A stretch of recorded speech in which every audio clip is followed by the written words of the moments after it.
దేవునికి స్తోత్రం. మీ అందరికీ వందనాలు. ఈ దినం కొరకు ఏర్పరచబడినటువంటి లేఖన భాగం చదువుకుందాం రండి. అపోస్తుల కార్యం 7వ అధ్యాయం 5వ వచనం చదువుకుందాం. ఆయన ఇందులో అతని పాదమును పట్టునంత భూమినైనను స్వాస్థ్యముగా ఇయ్యక అతనికి కుమారుడు లేనప్పుడు అతని తరువాత అతని సంతానమునకును దీనిని స్వాధీనపరుతునని అతనికి వాగ్దానము చేసెను.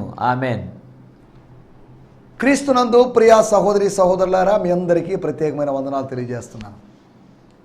మనల్ని ప్రేమించి మన కోసం తన ప్రాణాన్ని అర్పించి ఈ లోకంలో పరిశుద్ధ జీవితానికి ఒక మాదిరి చూపించి ఈ లోకం నుంచి ఆరోహణమైపోయి మరలా పరలోకం నుంచి మన కోసం రాబోతూ మనల్ని తీసుకొని పోవాలనే ఉద్దేశంతో రాబోతున్నటువంటి యేసుక్రీస్తు అనే మన గొప్ప రక్షకుడు, ఆయన బట్టి నేను దేవుడి నామాన్ని స్తుతిస్తూ ఈ సమయంలో దేవుని వాక్యం వినడానికి మిమ్మల్ని ప్రేమపూర్వకంగా ఆహ్వానిస్తున్నాం. వేరువేరు ఛానల్స్ చూడడానికో లేకపోతే వేరువేరు ప్రోగ్రామ్స్ చూడడానికో వేరువేరు కార్యక్రమాలు చేయడానికి మనకు సమయం ఉంటుంది, కానీ దేవుని వాక్యం వినడానికో లేకపోతే చదవడానికో నేర్చుకోవడానికో సమయం చాలామందికి ఉండదు. దయచేసి జ్ఞాపకం చేసుకోండి, దేవుని వాక్యం అమూల్యమైన. దేవుని వాక్యాన్ని నేర్చుకోవాలి. We should learn the word of God. దేవుని వాక్యాన్ని నేను నలుగురికి చెప్పాలి. ఎవరా నలుగురు అంటే, ఒకటి దేవుని వాక్యాన్ని ఇతరులకు చెప్పాలి, వేరే వాళ్ళకి, సర్వలోకానికి, వాళ్ళకి, వీళ్ళకి, అనుజనులకి. రెండోది దేవుని వాక్యాన్ని నేను సాతానుకి చెప్పాలి.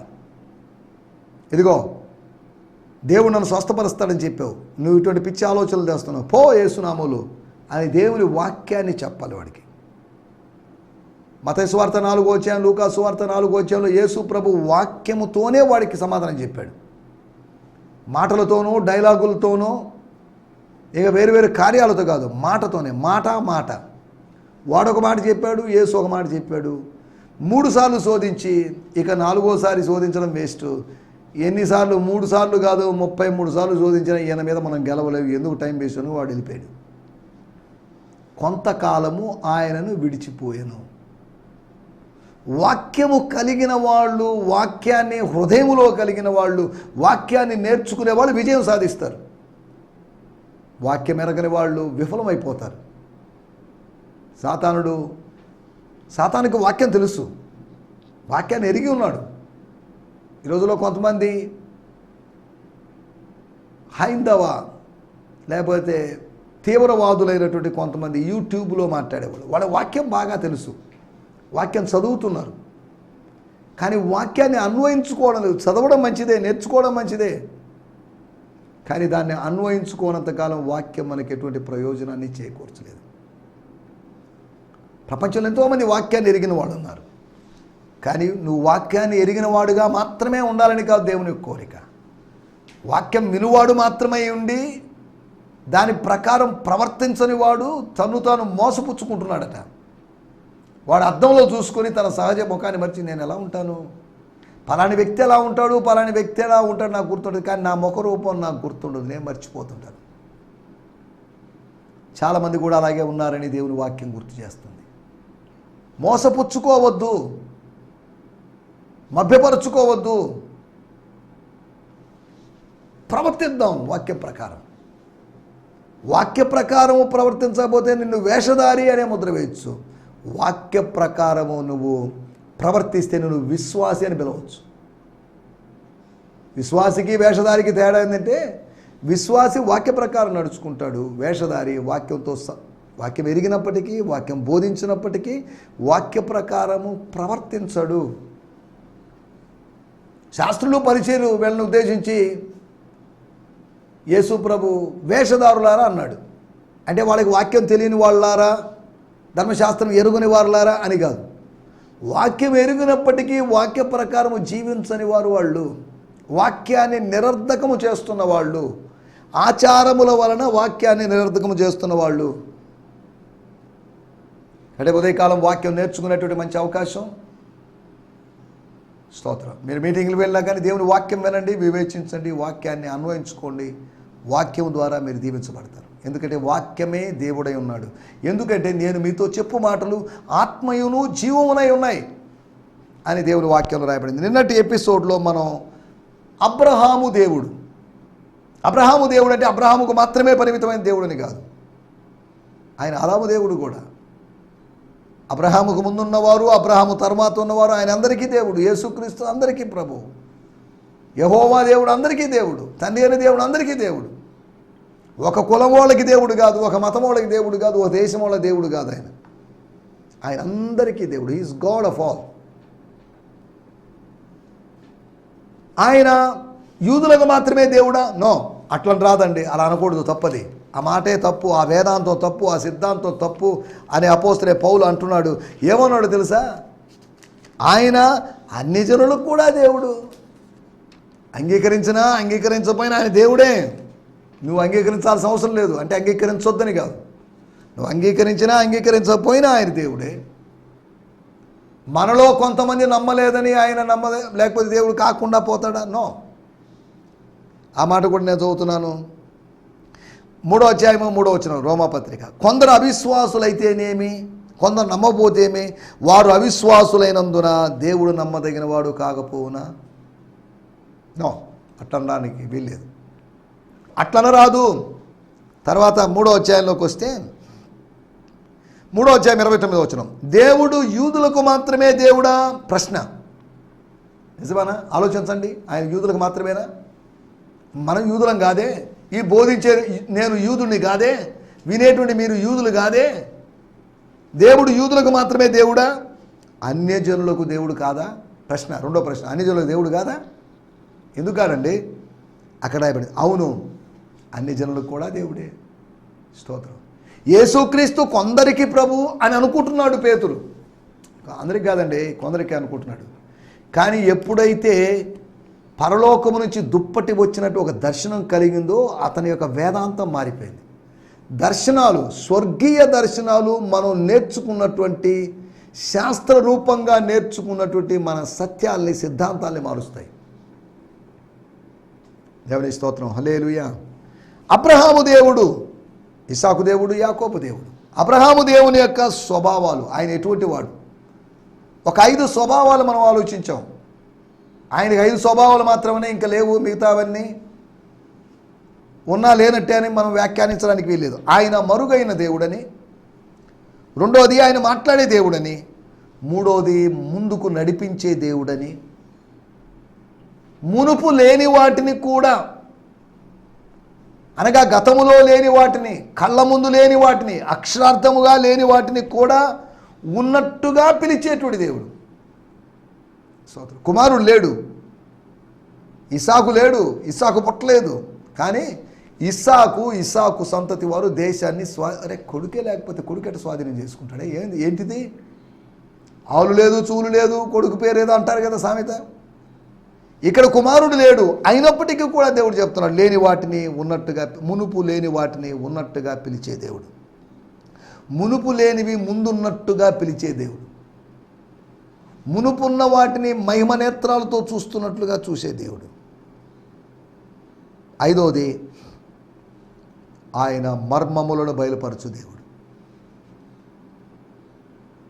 మన దేవుడు మర్మములు బయలుపరిచే దేవుడు, మిస్టరీస్ని రివీల్ చేసే దేవుడు.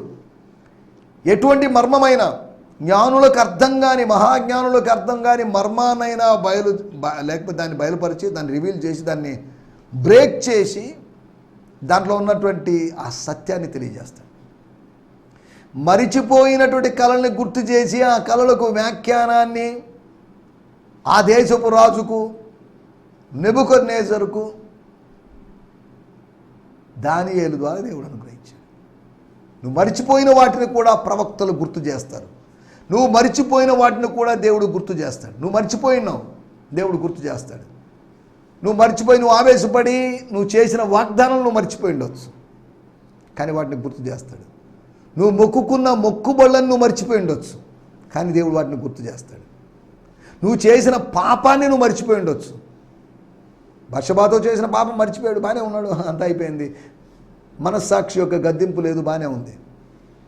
కానీ ఆ మనుష్యుడు నీవే అని చెప్పి వచ్చినప్పుడు, ఎన్ని రోజుల క్రితం జరిగిందైనా కానీ దాన్ని నీకు గుర్తు చేస్తాడు. ఎన్ని రోజుల క్రితం జరిగినా కానీ దాన్ని నీకు బయలుపరుస్తాడు. దేవుని స్తోత్రం. కాబట్టి మనం వీటిని జాగ్రత్తగా ఆలోచిద్దాం. అబ్రహాము దేవుడే మన దేవుడు. అబ్రహాము సంతానము అని మనం పిలువబడ్డాం కాబట్టి, అబ్రహాము కుమారులము కాబట్టి, అబ్రహాము కుమారుడైన ఇస్సాకు, లేకపోతే అబ్రహాము కుమారుడైన దావీదు, కుమారుడైన యేసుక్రీస్తు వంశావళి అని రాయబడింది మత్తయి సువార్తలో. అబ్రహాము, దావీదు, యేసు ప్రభు. కాబట్టి యేసు ప్రభుతో మనకు సంబంధం ఉంది. మనకు నేరుగా అబ్రహాముతో సంబంధం లేదు, మనకు నేరుగా దావీదుతో సంబంధం లేదు. అబ్రహాము కాలంలో మనం లేము, దావీదు కాలంలో లేము, యేసుక్రీస్తు కాలంలో కూడా మనం లేము, అక్షరార్థమైనటువంటి నరావతార దినముల్లో. కానీ ఇప్పటికీ మనకు యేసు ప్రభుతో కనెక్షన్ ఉంది. ప్రార్థన ద్వారా, వాక్యం ద్వారా, ఆయన సేవించడం ద్వారా ఆయనతో మనకు ఒక కనెక్షన్ ఉంది. అబ్రహాముతో తెగిన సంబంధం కావచ్చు, ఆదాముతో తెగిన సంబంధం కావచ్చు, మోషేతో తెగిన సంబంధం కావచ్చు, కానీ క్రీస్తుతో ఉన్నది సంబంధం తెగిపోదు. క్రీస్తు ప్రేమ నుండి మనల్ని ఎడబాప నేరవని రూఢిగా నమ్ముతున్నాను అని పౌలు గారు అన్నారు.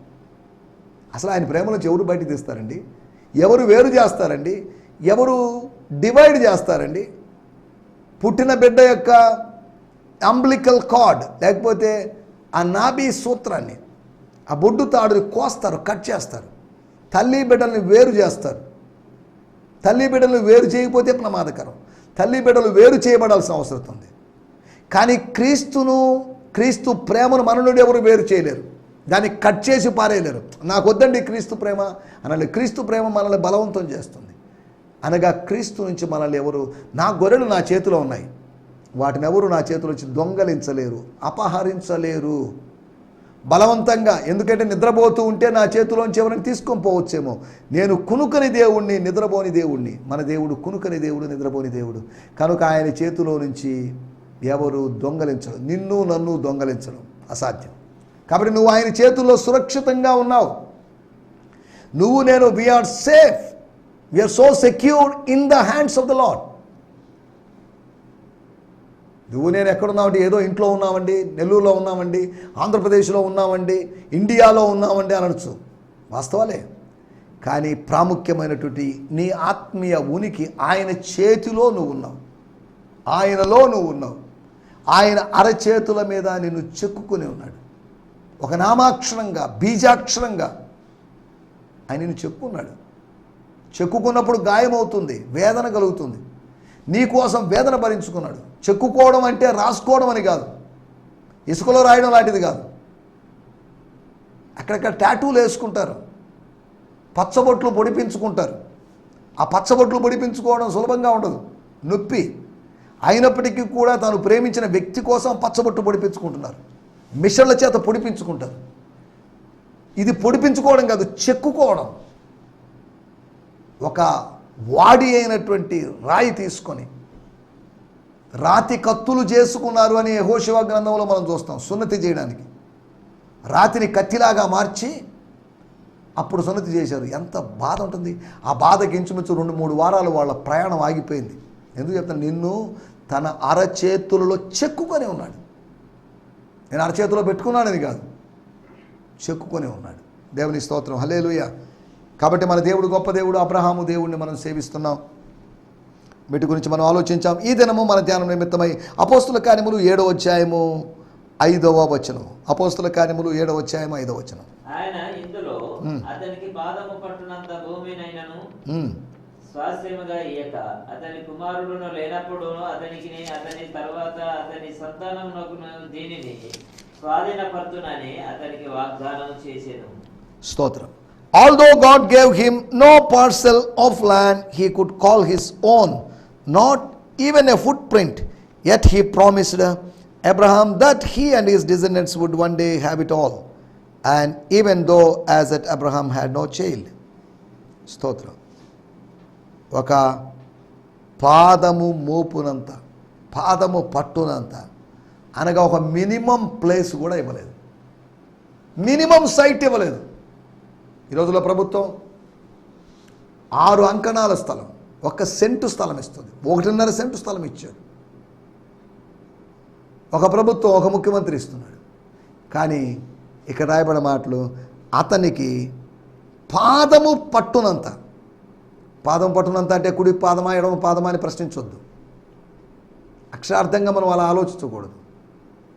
అనగా మినిమం అతి తక్కువ కనిష్ట స్థలము కూడా, పాపం ఈయనకి ఆ స్థలం లేక స్థలం కొనుక్కోవాల్సి వచ్చింది. తన భార్యను పాతి పెట్టుకోవడానికి స్థలం కొనుక్కోవాల్సి వచ్చింది. 318 మంది పనివాళ్ళు కలిగినటువంటి ధనవంతుడే. కానీ పాదము మోపునంత స్థలము, పాదము పట్టేంత స్థలం. పాదం పట్టడానికి ఎన్ని ఎకరాలు కావాలి, ఎన్ని సెంట్లు కావాలి? అతి తక్కువ స్థలం కూడా తన భక్తునికి ఇవ్వలేదు. తన భక్తుడిని యాత్రికునిగాను ప్రయాణికుడిగాను పరవాసిగా ప్రభు చూశాడు. నువ్వు నేను ఈ లోకంలో నివసించేటప్పుడు వీళ్ళు నెల్లూరు వాళ్ళు, వీళ్ళు ఆంధ్రప్రదేశ్ వాళ్ళు, వీళ్ళు హైదరాబాద్ వాళ్ళు, వీళ్ళు తెలంగాణ వాళ్ళు అని దేవుడు చూడడం లేదు. ఇవన్నీ మనం ఇలా చూస్తున్నాం. తెలంగాణ వాళ్ళని ఒక విధంగా, ఆంధ్ర వాళ్ళని ఒక విధంగా, హైదరాబాద్ వాళ్ళని ఒక విధంగా, నెల్లూరు వాళ్ళు నో. కానీ దేవునికి ప్రాంతీయవాదం లేదు. ఆయనకి రిలీజియన్ లేదు, రీజియన్ లేదు, మతము లేదు, ప్రాంతము లేదు, కులము లేదు, మతశాఖ లేదు. ఆయన వీటన్నిటికీ అతీతమైన వాడు. He is beyond all region, religion, caste, denomination. ఇవన్నీ మనకున్నాయి. నువ్వేం కులం, నువ్వే మతం, నువ్వేం ప్రాంతం, నువ్వే భాష, స్తోత్రం, నీ విద్యార్హత ఏంటి, దీన్ని బట్టి విభజిస్తున్నారు. కానీ ఈ విభజనలేవి దేవుని సన్నిధిలో పనికిరావు. దేవుడు ఈ విభజనలు చేయడం లేదు అనే సంగతిని మీకు జ్ఞాపకం చేస్తున్నాను. ఆయన ఇందులో అతనికి పాదము పట్టునంత భూమినైనను స్వాస్థ్యముగా ఇయ్యక, స్తోత్రం, పిలిచాడు. ఊరు దేశములో ఉన్న వాటిని పోగొట్టుకొని, ఊరు దేశములో ఉన్నవారిని పోగొట్టుకొని వేరొక ఊరుకు వచ్చాడు. ఊరు కాని ఊరుకు వచ్చాడు. కనాను అనేటువంటి ఊరికి వచ్చాడు. కమ్మని ఊరిలో నుంచి కనాను అనే ఊరిలోకి వచ్చేసాడు. స్తోత్రం. ఇక్కడ రాయబడిన మాటలు, అతనికి కుమారుడు లేనప్పుడు అతనికి అతని తర్వాత అతని సంతానముకు స్వాధీనపరుతునని అతని వాగ్దానం చేశాను. అతనికిని అతని తరువాత అతని సంతానమునకు, అతని సంతానమునకు. ఈ మాట చెప్పినప్పుడు ఒక్క మాట మనం అర్జెంటుగా గలతీ పత్రిక వెళ్ళి చదువుకొని మళ్ళీ వెనక్కి వచ్చేద్దాం. ఎందుకంటే సంతానం అంటున్నప్పుడు దేన్ని ఉద్దేశించి అంటున్నాడు అనే దాన్ని మనం కొద్దిగా ఆలోచించాలి. గలతీయులకు రాసిన పత్రిక 3వ అధ్యాయము, స్తోత్రం, 3వ అధ్యాయము 16వ వచనం. అబ్రహామునకును అతని సంతానమునకును వాగ్దానములు చేయబడెను. వాగ్దానము కాదు, వాగ్దానములు చేయబడెను. ఆయన అనేకుల గురించి అన్నట్టు నీ సంతానములకును అని చెప్పక ఒకరి గూర్చి అన్నట్టే నీ సంతానమునకు అనెను. స్తోత్రం, స్తోత్రం, హల్లెలూయా. అక్కడ రాయబడే మాట అతి ప్రాముఖ్యమైన మాట. ఆ సంతానము క్రీస్తే. క్రీస్తు ఈ లోకానికి 2000 సంవత్సరాల క్రితం వచ్చాడు. దానికి ముందే 2000 సంవత్సరాల ముందే సంతానము అనేది వాగ్దానం చేశాడు. ఆ సంతానము, దట్ సీడ్, విత్తనము అని తర్జుమా చేయడానికి వీల్లేదు. ఇంగ్లీష్లో రాయబడి సీడ్, విత్తనం. విత్తనం అంటే ఏంటి? విత్తనం, ఆ సీడ్ క్రీస్తు. క్రీస్తు, Christ is the seed, seed of David, seed of Abraham. తనని తాను యోహాను సువార్త 12వ అధ్యాయంలో గోధుమ గింజలాగా పోల్చుకున్నాడు. He's a seed. సిలువలో నుంచి దించి సమాధి చేశారు, పాతి పెట్టారు. గోధుమ గింజని పాతి పెట్టినట్టు పాతి పెట్టారు. బార్లీ గింజని పాతి పెట్టినట్టు పాతి పెట్టారు. ఆనాటి ప్రజలు ఆనాటి వ్యవసాయపు ధాన్యాలు విత్తినట్లు విత్తారు. విత్తిన ప్రతి చోట పంట జరుగుతుంది, కోత జరుగుతుంది, హార్వెస్ట్ ఉంటుంది. మరణము ద్వారా యేసు విత్తబడ్డాడు. కానీ ఆయన పునరుత్థానము ద్వారా పంట కోసిన అనుభవానికి వచ్చాడు. మరణము అనేది సోయి, లేకపోతే ప్లాంటింగ్, సీడ్ నాటడం. కానీ పునరుత్థానం అనేది హార్వెస్టింగ్, పునరుత్థానం అనేది కోత. దేవుని స్తోత్రం. మరణ సమయంలో దుఃఖం ఉంది. విత్తేటప్పుడు కన్నీళ్ళతో విత్తుంటాం, కానీ కోసేటప్పుడు కన్నీళ్ళతో కాదు. ఒకవేళ కోసేటప్పుడు కూడా కన్నీళ్ళు వస్తాయి, కానీ అవి ఆనంద బాష్పాలు. ఈ రోజుల్లో నువ్వు ఏడుస్తూ విత్తొచ్చు, ఆవేదనతో విత్తొచ్చు, ఆవేదనతో కుటుంబాన్ని నెట్టుకు రావచ్చు, ఆవేదనతో పిల్లల్ని చదివించుకోవచ్చు, కన్నీళ్లు కారుస్తూ వాళ్ళ పోషణ గురించి నువ్వు ఆలోచించవచ్చు. కానీ ఒకరోజు, కొన్ని రోజుల తర్వాత, కొన్ని సంవత్సరాల తర్వాత సంతోషగానముతో పనలు మోసుకొని వస్తావు. విత్తనాలు తీసుకొని పోయావు, నువ్వు పనల్ని తీసుకొని పోలేదు, కానీ వచ్చేటప్పుడు పనలను తీసుకొని వస్తున్నావు. పోయేటప్పుడు విత్తనాలు తీసుకొని పోయావు, వచ్చేటప్పుడు పనలు తీసుకొని వస్తున్నావు. ఓ మానవుడా, విత్తింది నువ్వు విత్తనమేమో, కానీ ఆయన నీకు ఇచ్చేది పన. విత్తనము నుంచి పన అనుభవం. స్తోత్రం. పన అంటే ఆయన అనుభవం, అతని అనుభవం, దేవుని అనుభవం, ఆశీర్వాదపు అనుభవం. ఓ మానవుడు విత్తింది విత్తనమే, కానీ దేవుడిచ్చింది పన. దేవుని స్తోత్రం. మానవుడు విత్తింది కొద్దిగా, దేవుడిచ్చింది అధికం. మనం ఊహించిన దానికన్నా, అడిగిన వాటికన్నట్టును, లేకపోతే మనం ప్రార్థించిన వాటికన్నా, మనం ప్రార్థించి విశ్వాసముతో ఊహించిన వాటికన్నా అధికముగా, అత్యధికముగా, ఎక్కువగా ఆయన మనకు అనుగ్రహిస్తాడు. అత్యధిక విజయం ఇస్తాడు, అత్యధికముగా అనుగ్రహిస్తాడు అనే సంగతిని గుర్తు చేస్తున్నాను.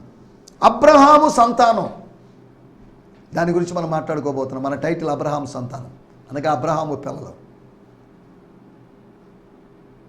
ఇతడును అబ్రహాము కుమారుడే, నేడు ఇంటికి రక్షణ వచ్చింది అని జక్కయ్య గురించి చెప్పాడు.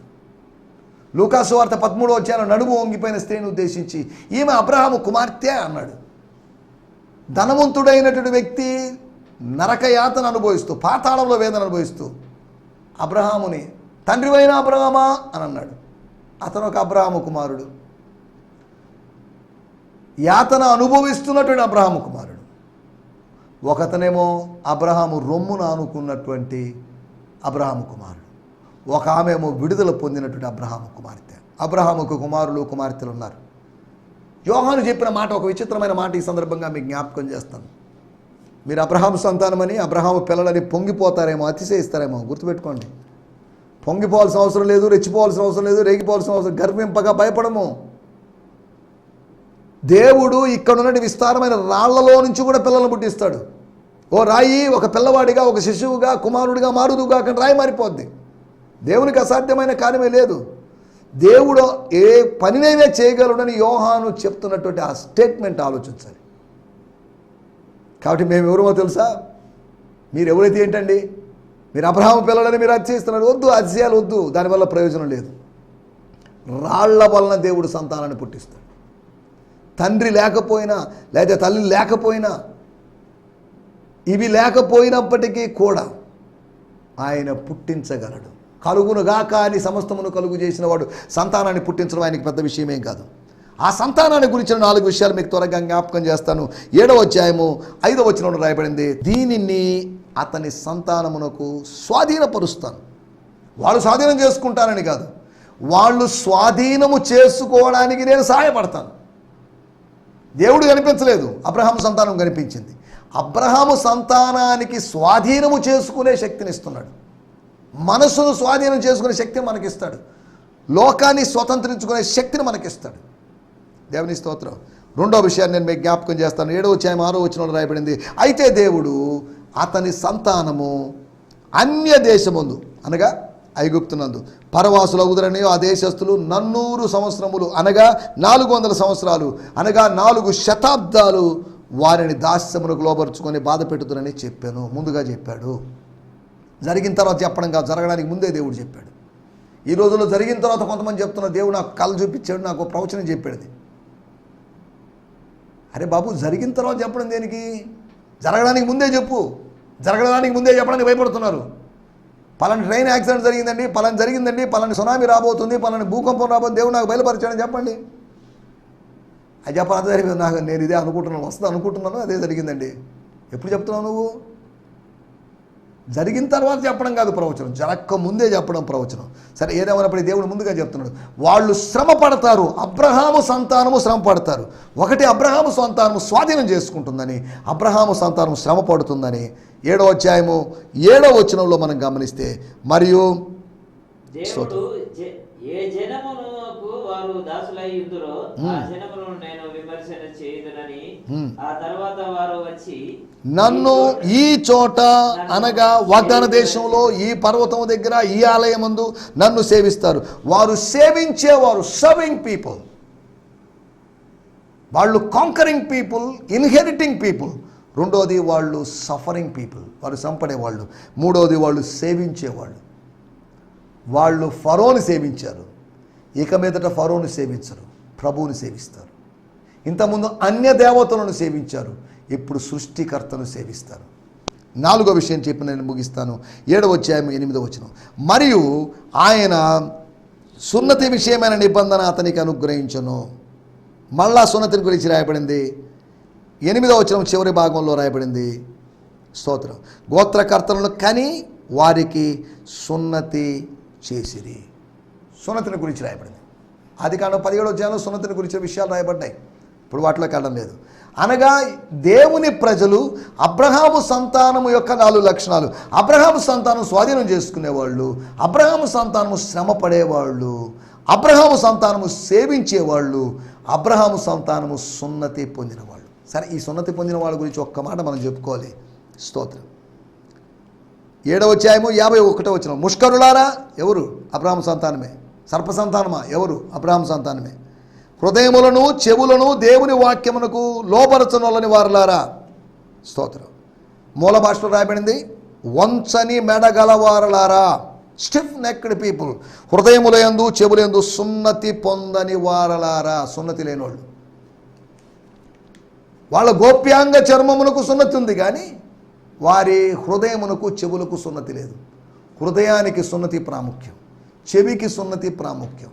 దేవుని స్తోత్రం. వాళ్ళు సున్నతి పొందిన వారిని. అబ్రహాము సంతానము యొక్క 4 లక్షణాల గురించి మనం మాట్లాడుకున్నాం. అలా అబ్రహాము సంతానముగా ఉంటూ యేసుక్రీస్తు సంబంధులైతే మీరు అబ్రహాము సంతానము అని గలతీ పత్రిక 3వ అధ్యాయంలో రాయబడింది. కాబట్టి అబ్రహాము కుమారుడిగా పిలువబడి ధన్యత పొందుకొని మనం ముందుకు సాగడానికి ప్రభు మనకు సాయం చేయునుగాక. ఆమేన్. హల్లెలూయా, హల్లెలూయా. మీ అందరికీ వందనాలు. ప్రార్థన చేసుకుందాం. మహాపరిశుద్ధుడా, మహాగణుడా, మహోన్నతుడా, సర్వశక్తిమంతుడా, సర్వాధికారి అయిన మా యేసయ్య, నీకు స్తుతులు స్తోత్రములు. ఈ సమయం ముందు చెప్పబడినటువంటి నీ దాసుల ద్వారా మీరు చెప్పబడినటువంటి ప్రతి మాటని నాయన ఎన్నటువంటి ప్రజల యొక్క జీవితాల్లో మీరు గొప్ప కార్యములు జరిగించమని ప్రార్థన చేస్తున్నాం. మహిమ మీకు కలుగునట్లుగా సహాయం చేయండి నాయన. అనేక మంది ప్రజలు, ఎన్నటువంటి ప్రజలు అనేక మంది నీ వైపు నాయన మళ్ళునట్లుగా మీరు సహాయం చేయండి. ఈ మాటలలో ఉన్నటువంటి నాయన ఆ మహిమ నీ ప్రజల ఎడల మీరు కుమ్మరించి అనేక మంది ప్రజలు నాయన నీ యొక్క మార్గముకు తెలుసుకున్నట్లుగా సహాయం చేయమని చెప్పబడుతున్నటువంటి ఈ వాక్యంలో ఉన్నటువంటి ప్రతి మర్మాన్ని అయ్యా నీ బిడ్డలు వినియోగించుకున్నట్లుగా సహాయం చేయమని, ప్రజల యొక్క క్షేమం కొరకై, ప్రజల యొక్క నాయన నిమిత్తమై నాయన నీ దాసులు పడుతున్నటువంటి ప్రతి నాయన ఈ వాక్యంలో ఉన్నటువంటి ప్రసవేదన్ని నీ దాసులు వెతుతున్నటువంటి ప్రతి మాటని ప్రజల మధ్యలో మీరు ఆకర్షించి అనేకుల్ని నీ మార్గంలోకి నడిపించుకొనమని, సకల మహిమ ఘనత ప్రభావంలో ఈ వాక్యము ద్వారా విన్నటువంటి ప్రజల ద్వారా మీరు పొందమని యేసయ్య నామంలోనే ప్రార్థిస్తూ స్తుతించి అడిగి వేడుకుంటున్నాం పరమ తండ్రి. ఆమేన్, ఆమేన్. హల్లెలూయా, హల్లెలూయా. ఈ సందేశము మీకు ఆశీర్వాదకరంగా ఉందని నమ్ముచున్నాము. ప్రార్థన అవసరతల కొరకు మమ్మల్ని సంప్రదించవలసిన మా చిరునామా గిద్యోన్ మిషన్ చర్చ్, 6వ వీధి, శాంతినగర్, నెల్లూరు 4, ఆంధ్రప్రదేశ్. పిన్ 524004. మా ఫోన్ నంబర్లు 7036443613 మరి ఒక నంబర్ 9392293010. మా ఈమెయిల్ ఐడి gfihmi2015@gmail.com. దేవుడు మిమ్మును ఆశీర్వదించునుగాక. ఆమేన్.